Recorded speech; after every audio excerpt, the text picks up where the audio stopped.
BJP ವತಿಯಿಂದ ಸುಶಾಸನ ಕಾರ್ಯಕ್ರಮ ಚಿಕ್ಕಸಿಂದಗಿ ಗ್ರಾಮದಲ್ಲಿ ಆಚರಿಸಲಾಯಿತು. ದೇಶ ಕಂಡ ಅತ್ಯುತ್ತಮ ರಾಜಕಾರಣಿ ಅಜಾತ ಶತ್ರು ಅಟಲ್ ಬಿಹಾರಿ ವಾಜಪೇಯಿಯವರ 100ನೇ ಹುಟ್ಟುಹಬ್ಬದ ಅಂಗವಾಗಿ ಸುಶಾಸನ ದಿನ ಕಾರ್ಯಕ್ರಮವನ್ನು ಚಿಕ್ಕಸಿಂದಗಿ ಗ್ರಾಮದ ಬೂತ್ ಅಧ್ಯಕ್ಷರ ಮನೆಯ ಮೇಲೆ ಭಾಜಪಾ ಬಾವುಟ ಹಾರಿಸಿ ವಾಜಪೇಯಿಯವರ ಜಯಂತಿ ಪ್ರಯುಕ್ತ ಅವರ ಭಾವಚಿತ್ರಕ್ಕೆ ಪುಷ್ಪಾರ್ಚನೆ ಮಾಡಿದರು. ಕಾರ್ಯಕ್ರಮವನ್ನು ಉದ್ದೇಶಿಸಿ ಮಾತನಾಡಿದ ಬಿಜೆಪಿ ಮಂಡಲಾಧ್ಯಕ್ಷ ಸಂತೋಷ್ ಪಾಟೀಲ ಢಂಬಳ, ಈ ಸಂದರ್ಭದಲ್ಲಿ ಸಿಂದಗಿ ಮಾಜಿ ಶಾಸಕ ರಮೇಶ್ ಬೋಸನೂರ, ಅಶೋಕ್ ಅಲ್ಲಾಪುರ್, ಶ್ರೀಶೈಲ್ ಗೌಡ ಬಿರಾದಾರ್, ನೀಲಮ್ಮ ಎಡ್ರಾಮಿ, ಅರವಿಂದ್ ಗೌಡ ಬಿರಾದಾರ್, ಇನ್ನು ಅನೇಕ ಬಿಜೆಪಿ ಕಾರ್ಯಕರ್ತರು ಉಪಸ್ಥಿತರಿದ್ದರು. ಉದ್ದೇಶಿಸಿ ಮಾತನಾಡಿರುವಂತಹ ಹಿರಿಯರಾದಂತಹ ಅಶೋಕ್ ಅಣ್ಣ ಅಲ್ಲಾಪುರ್ ಅವರೇ, ಶ್ರೀಶೈಲ್ ಗೌಡ ಬಿರಾದಾರ್ ಅವರೇ, ನೀಲಮ್ಮಕ್ಕ ಎಡ್ರಾಮಿ ಅವರೇ, ಅನ್ಸುಬಾಯಕ್ಕ ಪಾರ್ಗೊಂಡ್ ಅವರೇ, ನಾಟಿಕಾರಕ್ಕ ಅವರೇ, ಮಂದೇವಲಕ್ಕ ಅವರೇ, ಹಾಗೂ ಈ ಒಂದು ವೇದಿಕೆ ಮೇಲೆ ಉಪಸ್ಥಿತರಿರುವಂತಹ ನಮ್ಮ ಚಿಕ್ಕಸಿಂದಗಿ ಗ್ರಾಮದ ಬೂತಿನ ಅಧ್ಯಕ್ಷರಾದಂತ ಅರವಿಂದ್ ಗೌಡ ಬಿರಾದಾರ್ ಅವರೇ, ಶ್ರೀಶೈಲ್ ಗೌಡ ಚಳಗಿ ಅವರೇ, ಗುರು ತಳವಾರ್ ಅವರೇ, ನಮ್ಮ ಅಶೋಕ್ ನಾರಾಯಣಪುರ ಅವರೇ, ಹಾಗೂ ಇಲ್ಲಿ ವೇದಿಕೆ ಮೇಲೆ ಉಪಸ್ಥಿತರಿರುವಂತಹ ಎಲ್ಲ ಭಾರತೀಯ ಜನತಾ ಪಕ್ಷದ ಗಣ್ಯಮಾನ್ಯರೇ, ಇವತ್ತು ಬಹಳ ಮಹತ್ವದ ದಿನ. ಡಿಸೆಂಬರ್ 25 ಈ ದೇಶದ ಒಬ್ಬ ಹೆಮ್ಮೆಯ ನಾಯಕ ಅಜಾತ ಶತ್ರು, ಅವರನ್ನ ಯಾರೂ ಕೂಡ ದ್ವೇಷ ಮಾಡ್ತಿದ್ದಿಲ್ಲ. ಈ ದೇಶದ ಎಲ್ಲ ರಾಜಕಾರಣಿಗಳು ಕೂಡ ಪ್ರೀತಿಸುವಂತ ಈ ದೇಶದಲ್ಲಿ ಯಾರಾದ್ರೊಬ್ಬ ಏಕಮೇವ ವ್ಯಕ್ತಿ ಅಂತಂದ್ರೆ ಅದು ಅಟಲ್ ಬಿಹಾರಿ ವಾಜಪೇಯಿ ಅಂತೇಳಿ ನಾವು ಬಹಳ ಹೆಮ್ಮೆಯಿಂದ ಹೇಳ್ಬೇಕಾಗತ್ತೆ ಬಂಧುಗಳೇ. ಯಾಕಂದ್ರೆ ಅವರನ್ನು ಯಾರೂ ದ್ವೇಷ ಮಾಡ್ತಿದ್ದಿಲ್ಲ. ಇವತ್ತಿನ ರಾಜಕಾರಣದ ವ್ಯವಸ್ಥೆಯಲ್ಲಿ ಒಬ್ರಿಗೊಬ್ರು ದ್ವೇಷ ಮಾಡುವಂತದ್ದು ಸರ್ವೇ ಸಾಮಾನ್ಯ. ಆದ್ರೆ ಇವತ್ತು ಎಲ್ಲ ವಿರೋಧ ಪಕ್ಷಗಳಾಗಿರ್ಬೋದು, ಆಡಳಿತ ಪಕ್ಷ ಯಾರನ್ನಾದ್ರೂ ಬಹಳ ಗೌರವದಿಂದ ಬಹಳ ಪ್ರೀತಿಯಿಂದ ಕಾಣುವಂತ ಈ ದೇಶದಲ್ಲಿ ರಾಜಕಾರಣಿಗಳಲ್ಲಿ ಒಬ್ರು ಇದ್ದಾರೆ ಅಂತಂದ್ರೆ ಅದು ನಮ್ಮ ಅಟಲ್ ಬಿಹಾರಿ ವಾಜಪೇಯಿ ಅವರು ಅಂತೇಳಿ ನಾವು ಬಹಳ ಪ್ರೀತಿಪೂರ್ವಕವಾಗಿ ಹೇಳ್ಬೇಕಾಗತ್ತೆ. ಅವರು ಈ ದೇಶಕ್ಕೆ ಕೊಟ್ಟಂತ ಮಹತ್ವವಾದಂತ ಸಾಧನೆಗಳು. ಇವತ್ತು ನಾವು ಚತುಷ್ಪಥ ರಸ್ತೆ ನೋಡ್ತಾ ಇದ್ದೀವಿ. ನಾವು ಇವತ್ತು ಬೆಂಗಳೂರಿಗೆ ಮೊದಲು ಹೋಗ್ಬೇಕು ಅಂತಂದ್ರೆ ಇವತ್ತ ಮುಂಜಾನೆ ಬಿಟ್ಟಿವಿ ಅಂದ್ರೆ ಮರುದಿನ ಮುಂಜಾನೆ ಬೆಂಗಳೂರಿಗೆ ಹೋಗುವಂತ ವ್ಯವಸ್ಥೆ. ಅಪಘಾತಗಳು, ಸಾವಿರಾರು ಜನ ಇವತ್ತು ಅಪಘಾತದಲ್ಲಿ ತೀರ್ಕೊಂಡಿದ್ ನಾವೆಲ್ಲ ನೋಡಿದೀವಿ. ಆದ್ರೆ ಇವತ್ತು ಅಟಲ್ ಬಿಹಾರಿ ಅವರ ಒಂದು ಕನಸಿನ ಕೂಸು ಚತುಷ್ಪಥ ರಸ್ತೆ. ಇವತ್ತು ನಾವು ಬೆಂಗಳೂರಿಗೆ ಇಲ್ಲಿ 7 ತಾಸಿನಾಗ ನಾವು ಬೆಂಗಳೂರಿಗೆ ಹೋಗಿ ಮುಟ್ತೀವಿ ಅಂತಂದ್ರೆ ಅದು ಅಟಲ್ ಬಿಹಾರಿ ವಾಜಪೇಯಿ ಅವರ ಒಂದು ಮಹತ್ವವಾದಂತ ಯೋಜನೆ.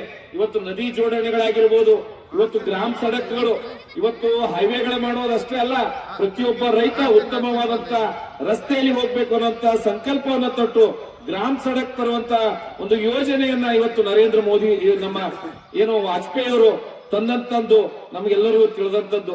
ಅಂತ ಒಬ್ಬ ಮಹಾನ್ ನಾಯಕನ ಒಂದು ಜನ್ಮ ದಿನವನ್ನ ಇವತ್ತು ನಮ್ಮ ರಾಷ್ಟ್ರೀಯ ಪಕ್ಷ ಭಾರತೀಯ ಜನತಾ ಪಕ್ಷದ ರಾಷ್ಟ್ರೀಯ ಅಧ್ಯಕ್ಷರ ಸೂಚನೆ ಮೇರೆಗೆ ಏನು ಪ್ರತಿ ಬೂತ್ ಅಧ್ಯಕ್ಷಗಳ ಮೇಲೆ ಭಾರತೀಯ ಜನತಾ ಪಕ್ಷದ ಬಾವುಟ ನೆಡುವ ಮುಖಾಂತರ ಸನ್ಮಾನ್ಯ ವಾಜಪೇಯಿ ಅವರಿಗೆ ಗೌರವ ಸಲ್ಲಿಸಬೇಕನ್ನುವಂತ ಪಕ್ಷದ ಸೂಚನೆ ಅನ್ವಯ ಇವತ್ತು ನಮ್ಮೆಲ್ಲ ನಾಯಕರ ನೇತೃತ್ವದಲ್ಲಿ ಈ ಒಂದು ಧ್ವಜಾರೋಹಣ ಕಾರ್ಯಕ್ರಮ ನೆರವೇರಿಸಿದೆ.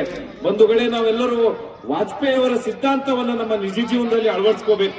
ಎಲ್ಲರನ್ನ ಪ್ರೀತಿಸುವುದಂತಾಗಿರ್ಬೋದು, ನಮ್ಮ ಭಾರತ ದೇಶವನ್ನ ಪ್ರೀತಿಸುವುದು, ಗೌರವಿಸುವುದು, ಬೇರೆಯವರನ್ನು ಕೂಡ ನಾವು ಇವತ್ತು ದ್ವೇಷ ಮಾಡಲಾರದೆ ಪ್ರೀತಿ ಮಾಡುವಂತ ಗುಣಗಳನ್ನ ಅಟಲ್ ಬಿಹಾರಿ ವಾಜಪೇಯಿ ಅವರಿಂದ ಕಲಿಬೇಕಾಗಿದೆ. ಇವತ್ತು ನೋಡ್ರಿ, ನಮ್ಮ ಶತ್ರು ರಾಷ್ಟ್ರ ಅಂತೇಳಿ ನಾವೆಲ್ಲ ಕರ್ಕೋತೀವಿ ಪಾಕಿಸ್ತಾನದಲ್ಲಿ ಕೂಡ ಇವತ್ತು ವಾಜಪೇಯಿ ಅವರನ್ನ ನೆನೆಯುವಂತ ಕೆಲಸವನ್ನ ಇವತ್ತು ಪಾಕಿಸ್ತಾನದಲ್ಲಿ ಕೂಡ ವಾಜಪೇಯಿ ಅವರ ಒಂದು ಮನಸ್ಸ ಯಾವ ರೀತಿ ಇದೆ ಅನ್ನೋಂಥದ್ದನ್ನ ಅವತ್ತಿನ ಎಲ್ಲ ಪಾಕಿಸ್ತಾನದ ಜನರು ಹೊಗಳಿದ್ರು. ಇವತ್ತು ಪಾಕಿಸ್ತಾನಕ್ಕೆ ಬಸ್ ಒಯ್ಯೋದಾಗಿರ್ಬೋದು, ಇಂಥ ಒಂದು ಕೆಲಸ ಇವತ್ತು ದೇಶದಲ್ಲಿ ಯಾರಾದ್ರೂ ಮಾಡಿದ್ರೆ ಅದು ನಮ್ಮ ಭಾರತೀಯ ಜನತಾ ಪಕ್ಷದ ನಾಯಕರಾದಂತ ಸನ್ಮಾನ್ಯ ಅಟಲ್ ಬಿಹಾರಿ ವಾಜಪೇಯಿ ಅವರು. ಇವತ್ತು ಅಟಲ್ ಬಿಹಾರಿ ವಾಜಪೇಯಿ ಅವರ ಒಂದು ಕನಸಿನ ಯೋಜನೆಗಳನ್ನ ಮುಂದುವರಿಸಿಕೊಂಡು ಹೋಗ್ತಾ ಇರುವಂತ ಅವರ ಶಿಷ್ಯ ಇವತ್ತು ಈ ದೇಶದ ಹೆಮ್ಮೆಯ ಪ್ರಧಾನಿಗಳು ನರೇಂದ್ರ ಮೋದಿಜಿ ಅವರು ಅನ್ನುವಂತ ಮಾತನ್ನ ನಾನು ಬಹಳ ಹೆಮ್ಮೆಯಿಂದ ಹೇಳಕ್ ಇಚ್ಛೆ ಪಡ್ತೀನಿ. ಯಾಕಂದ್ರೆ ನರೇಂದ್ರ ಮೋದಿಜಿ ಅವರು ಅಟಲ್ ಬಿಹಾರಿ ವಾಜಪೇಯಿ ಅವರ ಕನಸಿನ ಯೋಜನೆಗಳನ್ನ ಎಲ್ಲವನ್ನ ಮುಂದುವರಿಸಿಕೊಂಡು ಹೋಗಿ ಅವರ ಶಿಷ್ಯರಾಗಿ ಅವರ ಹಾಕಿಕೊಟ್ಟಂತ ಮಾರ್ಗದರ್ಶನದಲ್ಲಿ ದೇಶವನ್ನ ಮುನ್ನಡೆಸಿಕೊಂಡು ಹೋಗ್ತಾ ಇದ್ದಾರೆ. ಇವತ್ತು ಭಾರತೀಯ ಜನತಾ ಪಕ್ಷ ಇಷ್ಟೊಂದು ಬೂತ್ಗಳಲ್ಲೂ ಗಟ್ಟಿಯಾಗಿ ಈ ದೇಶದಲ್ಲಿ ಸರ್ಕಾರ ನಡೆಸ್ತಿದೆ ಅಂತಂದ್ರೆ ಅದು ವಾಜಪೇಯಿ ಅವರ ಗಟ್ಟಿಯಾದಂತ ನಿಲುವುಗಳು. ವಾಜಪೇಯಿ ಅವರು ಯಾವತ್ತೂ ಅಧಿಕಾರ ಕಟ್ಕೊಂಡು ಕೂಡ್ಲಿಲ್ಲ. ವಾಜಪೇಯಿ ಅವರ ನಿಲುವು ಯಾವ ರೀತಿ ಇತ್ತು ಅಂದ್ರೆ, ನನ್ನ ದೇಶ ಮೊದಲು ಮುಖ್ಯ, ನನ್ನ ದೇಶಕ್ಕೆ ಕಂಟಕ ಬಂದಾಗ ನಾನು ಯಾವುದೇ ಅಧಿಕಾರ ನೋಡುವುದಿಲ್ಲ ಅಂತೇಳಿ ಅದಕ್ಕೆ ಪಾಕಿಸ್ತಾನಕ್ಕೆ ಕಾರ್ಗಿಲ್ ಅನ್ನಂತ ಯುದ್ಧದಲ್ಲಿ ತಕ್ಕ ಉತ್ತರವನ್ನ ಕೊಟ್ಟು ದೇಶದ ಹೆಮ್ಮೆಯ ಧ್ವಜವನ್ನ ಕಾರ್ಗಿಲದಲ್ಲಿ ಹಾರಿಸಿದಂತ ನಾಯಕ ಸನ್ಮಾನ್ಯ ಅಟಲ್ ಬಿಹಾರಿ ವಾಜಪೇಯಿ ಅಂತ ಹೇಳಿ ನಾನು ಹೇಳಕ್ ಇಚ್ಛೆ ಪಡ್ತೀನಿ. ನೋಡ್ರಿ, ಅವತ್ತು ಅಟಲ್ ಬಿಹಾರಿ ವಾಜಪೇಯಿ ಅವರು ಆ ಯುದ್ಧದ ಸಂದರ್ಭದಲ್ಲಿ ಯುದ್ಧದ ಭೂಮಿಗೆ ಹೋಗುವಂತ ಎದೆಗಾರಿಕೆ ತೋರಿಸುವಂತವ್ರು ನಮ್ಮ ಅಟಲ್ ಬಿಹಾರಿ ವಾಜಪೇಯಿ ಅವರು. ಇವತ್ತು ನಮ್ಮ ನರೇಂದ್ರ ಮೋದಿ ಅವರು ಕೂಡ ಪ್ರತಿಯೊಂದು ಯುದ್ಧದ ಸಂದರ್ಭದಲ್ಲಿ ಆ ಯುದ್ಧದ ಸ್ಥಳಕ್ಕೆ ಹೋಗಿ ನಮ್ಮ ಸೈನಿಕರಿಗೆ ಹುರಿದುಂಬಿಸುವಂತ ಕೆಲಸವನ್ನ ಇವತ್ತು ನರೇಂದ್ರ ಮೋದಿಜಿಯವರು, ಅವತ್ತು ಅಟಲ್ ಬಿಹಾರಿ ವಾಜಪೇಯಿ ಅವರು, ಇವತ್ತು ನರೇಂದ್ರ ಮೋದಿಜಿಯವರು ಏನು ಇವತ್ತು ಅಟಲ್ ಬಿಹಾರಿ ವಾಜಪೇಯಿ ಅವರು ಹೆಜ್ಜೆಗೂ ಏನು ದೇಶದ ಬಗ್ಗೆ ಒಂದು ಗಟ್ಟಿತನ ನಿಲುವನ್ನ ತಳ್ಕೊಂಡು ಹೋಗಿದ್ರು, ಇವತ್ತು ನರೇಂದ್ರ ಮೋದಿಜಿಯವರು ಕೂಡ ಅದೇ ರೀತಿ ನಡ್ಸ್ಕೊಂಡು ಹೋಗಿದ್ದಾರೆ ಬಂಧುಗಳೇ. ಇವತ್ತು ನಮ್ಮ ಭಾರತೀಯ ಜನತಾ ಪಕ್ಷ ನಾವು ತಳಮಟ್ಟದಿಂದ ಗಟ್ಟಿಯಾಗಿ ಕಟ್ಟಬೇಕಾಗ್ಯದ. ಯಾಕಂದ್ರ ಇವತ್ತು ದೇಶದಲ್ಲಿ ನರೇಂದ್ರ ಮೋದಿಜಿಯವರ ಕೈಯನ್ನ ಮತ್ತಷ್ಟು ಬಲಪಡಿಸಬೇಕಾಗ್ಯದ. ಮತ್ತೆ ರಾಜ್ಯದಲ್ಲಿ ನಾವು ಅಧಿಕಾರಕ್ಕೆ ಬರಬೇಕಂದ್ರೆ ನಮ್ಮಲ್ಲಿರುವಂತ ಸಣ್ಣ ಪುಟ್ಟ ಭಿನ್ನಾಭಿಪ್ರಾಯಗಳನ್ನು ನಾವು ಬದಿಗಿಟ್ಟು ಒಂದು ಒಮ್ಮನಸ್ಸಿನಿಂದ ಇವತ್ತು ಸಂಘಟನೆ ಮಾಡಿ ಮತ್ತೆ ಭಾರತೀಯ ಜನತಾ ಪಕ್ಷವನ್ನು ನಾವು ಅಧಿಕಾರಕ್ಕೆ ತರಬೇಕಾಗ್ಯದ ಬಂಧುಗಳೇ.